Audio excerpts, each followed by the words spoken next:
Now let's talk about options. So for those who don't know what are options, this is a good opportunity to learn. Options are a contract that give the buyer the right to buy or right to sell. So for the right to buy, it's called a call option, and for the right to sell, it's called a put option. So here, when you have a buyer, then there must be a seller. So the seller doesn't have the right to buy or sell. Instead, they have an obligation to buy or sell. Now think of it this way. If you buy a call option, you're buying a right to buy a stock or a bond at a certain price. Now you have a right to buy with a call option. But the other party who wrote the option or who sold the option to you, they are now obligated to sell you the stock at the given price, no matter where the market price goes. Now let's illustrate with an example. Now imagine if the stock price is $10 and you enter a contract by buying a call option at a strike price of $11. So what that means is no matter wherever the stock price goes, whether it goes to 100, whether it goes to 20, whether it goes to 5, you will still have the right to buy it at 10. Now imagine if it went to 100 and you have the right to buy for 10. So you have exercised your right to buy at 10 and you can just go out and sell in the market for 100. Now look at this scenario.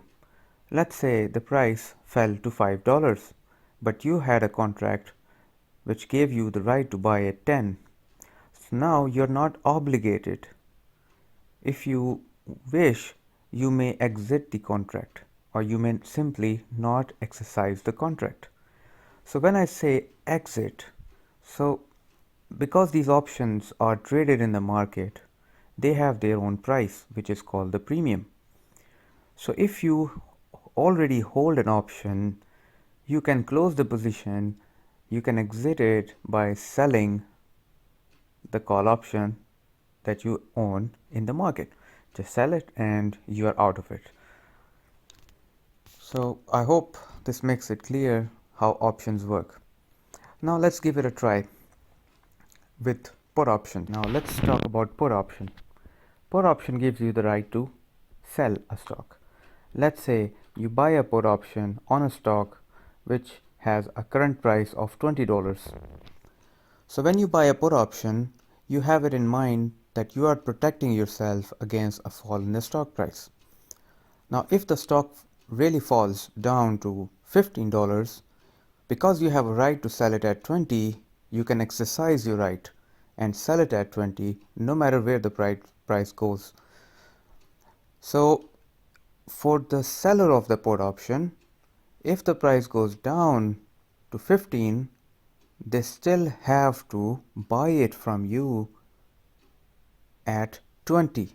So when I say buy it, I'm referring to the stock. So they'll have to buy the stock from you at 20, even though the market has actually brought it down to $15. So you see, in options, one party has the right and another party has the obligation.